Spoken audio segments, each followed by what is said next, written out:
a global flood, a colossal ark. Myth, faith, or a surprisingly real engineering project. The story of Noah's Ark has fascinated for millennia, challenging our understanding between the divine and the scientifically possible. Could the ark have been an impossibility or a marvel of ancient engineering? But before we delve into complex calculations and feasibility analyses, it's imperative that we understand the deep roots of this narrative that permeates cultures and religions, influencing civilizations for millennia. Genesis not only describes a cataclysmic event but details an engineering project of biblical proportions.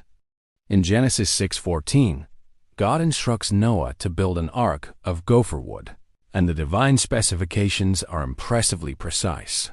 The length of the ark shall be 300 cubits, its width 50 cubits, and its height 30 cubits. The interpretation of the cubit is crucial here, as this ancient unit of measurement varied among different cultures and eras. However, the most accepted estimate for the Hebrew cubit is approximately 45 to 55 centimeters. Using the more conservative measure of 45 centimeters, we would have a truly monumental vessel for its time, about 135 meters long, 22.5 meters wide, and 13.5 meters high. To contextualize, imagine a ship the size of a soccer field, with the height of a 4-story building, constructed entirely of wood. This chapter not only establishes the basis of the central theme, presenting the biblical origin of the ark and the first references to its dimensions, but also makes us ponder the magnitude of the divine request. The narrative describes the construction as a direct response to a divine command aiming for the salvation of Noah and his family, and 2 specimens of every land animal in the face of an imminent flood that would cover the entire earth. The gopher wood, although its exact botanical identification is still a matter of debate among scholars, often associated with cypress, cedar, or pine, all woods known for their durability and water resistance, is a fundamental element. The divine instruction to coat it with pitch inside and out is also an indication of concern for waterproofing, a crucial technical aspect for the survival of any vessel in extreme conditions. Beyond the dimensions and material, Genesis details the internal structure. Make rooms in the ark, and cover it inside and outside with pitch. It also mentions 3 decks and a window or skylight at the top, as well as a side door. These descriptions, though concise, provide the first detailed parameters for any attempt at recreation or feasibility analysis, suggesting an internal engineering that would maximize space and functionality. The primary purpose of the ark, according to the narrative, was the preservation of life in the face of a global catastrophe, a purpose far beyond mere navigation. This initial premise is the starting point for subsequent analyses of the engineering behind this monumental construction and the logistical complexities it would entail. Get ready to dive into this mystery. The story of Noah's Ark, as meticulously narrated in the book of Genesis, is the fundamental pillar of our central theme. To illustrate the unprecedented scale of Noah's Ark and contextualize the monumental challenge of its construction, this chapter explores examples of large vessels throughout the history of naval engineering, both ancient and modern. It's crucial to emphasize that Noah's Ark is unique in its purpose and divine origin. However, its dimensions, if real, would place it among the largest ships ever built before the 20th century, especially considering the technology available in Noah's supposed era. For perspective, the RMS Titanic, one of the most iconic ships in history, launched in 1911, was about 269 meters long. Comparatively, the Ark, with its estimated 135 meters, would have been a truly colossal vessel for any period prior to the Industrial Age, far surpassing commercial and warships built until then. The vast majority of ancient ships, such as Roman galleys or Phoenician vessels, rarely exceeded 50 meters. Even the impressive Viking longships, known for their robustness and navigability, were considerably smaller. The goal here is not to directly compare the Ark with high-tech steel ships, but rather to understand the inherent challenges of building something of that scale with ancient materials and construction methods. Consider the largest wooden ships of the Age of Discovery, such as Portuguese or Spanish galleons and carracks. These ships rarely exceeded 60 to 70 meters in length, and even then, they required vast crews, years of work, and faced significant structural problems over time. The construction of a 135-meter wooden vessel, with the capacity to transport thousands of living beings and supplies for an extended period, would represent an epic feat of engineering, practically unimaginable without intervention or technical knowledge far beyond what is attributed to that era. Another relevant point of comparison is the stability and hull design. Noah's Ark, described as a rectangular box, radically differs from the hydrodynamic hulls of modern ships, designed to cut through water and navigate efficiently.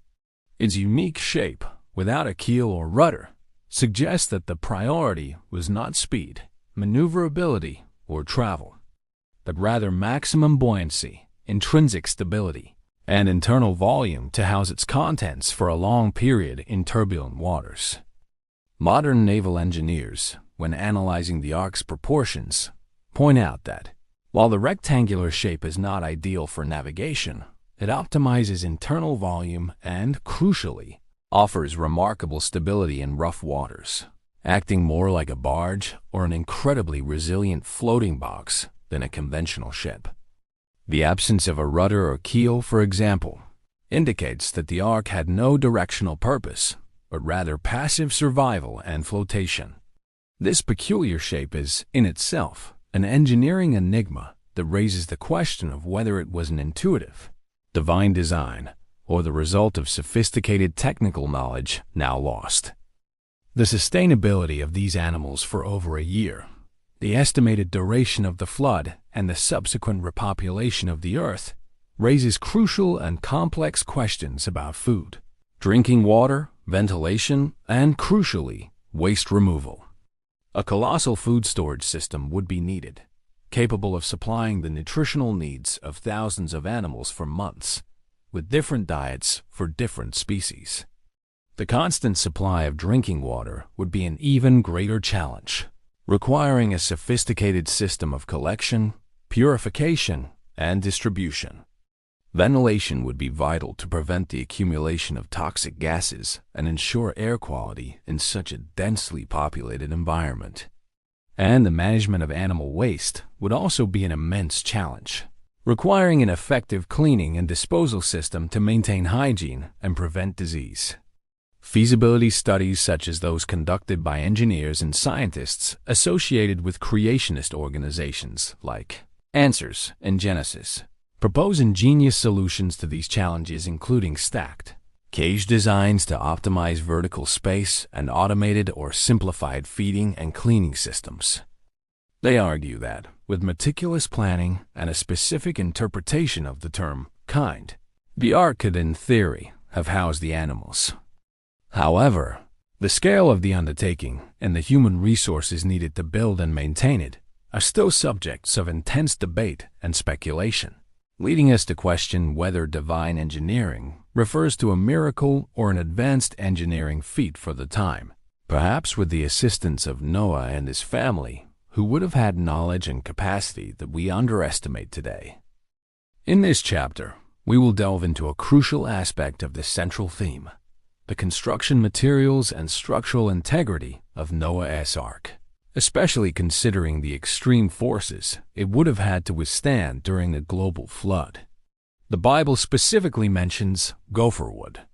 Although its exact identification is a matter of debate among botanists, historians and theologians, most translations and interpretations point to resinous and highly water-resistant trees, such as cypress, cedar, or even a type of pine. The choice of material is a decisive factor for the feasibility of a vessel of this size and resistance. Cedar and cypress, for example, are known for their durability, relative lightness, excellent resistance to rot, and water action, qualities that make them superior choices for naval construction. The main question, from an engineering perspective, lies in the ability of wood to withstand the colossal weight and dynamic stresses of a 135-meter-long structure, especially under the chaotic and extreme conditions of a global flood. Modern naval engineers point out that wooden ships of this scale tend to suffer from critical structural phenomena such as hogging and sagging. Hogging occurs when the ends of the ship sink and the center rises due to water pressure, while sagging is the opposite, with the ends raised and the center sinking. These structural deformations can lead to the rupture of the keel and hull, causing the vessel to collapse. Historically, wooden ships larger than about 60 to 70 meters were particularly susceptible to these problems due to the inherent flexibility of wood and the enormous shear and bending forces acting on the hull in a marine environment. However, it is essential to reiterate that Noah's Ark was not a ship designed for navigation, but rather a floating shelter. Its rectangular shape, described in Genesis, and the apparent absence of a keel or rudder suggests that it was designed to be robust, stable, and capable of passively withstanding giant waves, not for efficient movement or maneuvering. Contemporary computational models and fluid dynamics simulations, such as those performed by naval engineering teams and academics from institutions like the University of Leicester, have investigated the Ark's stability and resistance. Surprisingly, some of these studies concluded that, given its proportions 6 to 110 in terms of height, width, and length, the Ark would be remarkably stable, capable of withstanding waves up to 30 meters without capsizing or suffering catastrophic structural damage. The pitch caulking, explicitly mentioned in the Bible, would be essential not only for waterproofing, but also to join the planks in a way that would add rigidity, cohesion, and durability to the structure, acting as a sealant and a structural adhesive.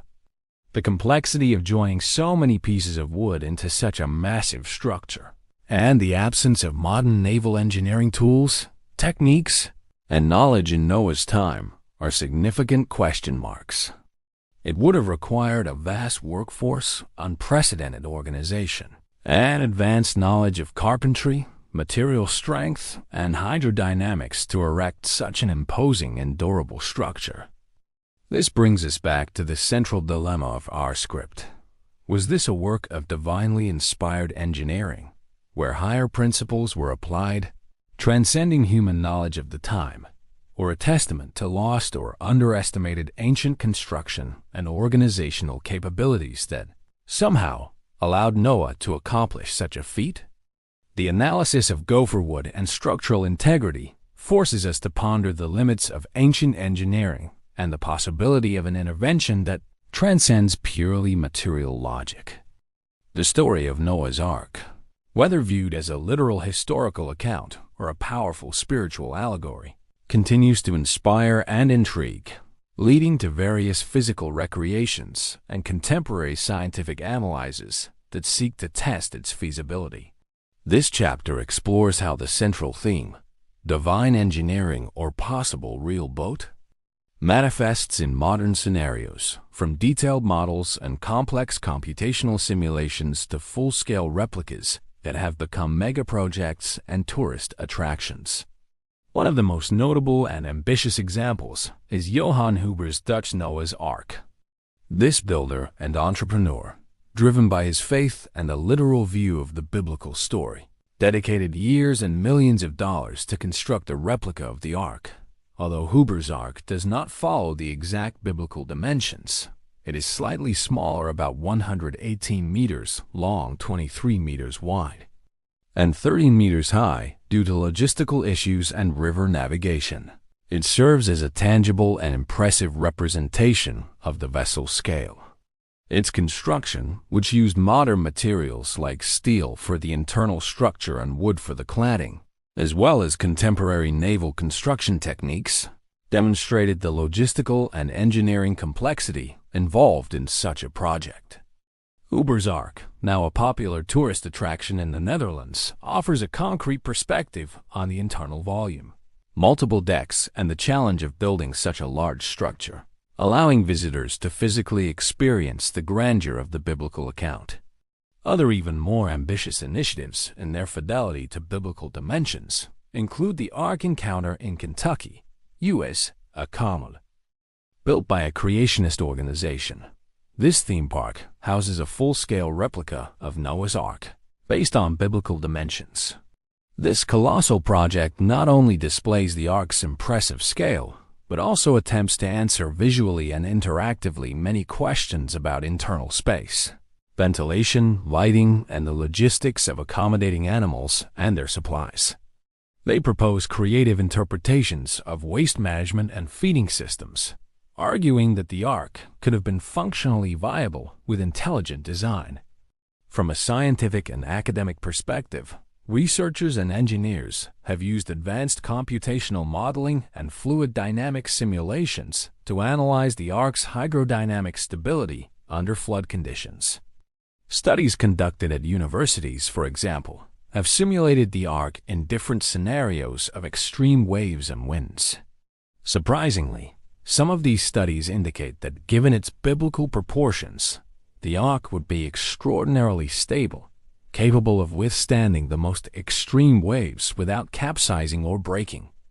The rectangular shape, while not ideal for fast navigation, would optimize buoyancy and resistance to overturning, behaving more like an unsinkable buoy.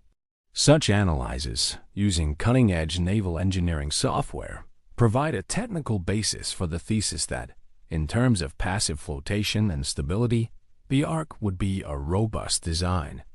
However, the debate flares up when considering the challenges of construction without modern technology and the ability to sustain and manage thousands of lives for a long period. While modern replicas use materials like steel and advanced construction techniques, the original Ark, if it existed, would have been made with wood and rudimentary tools.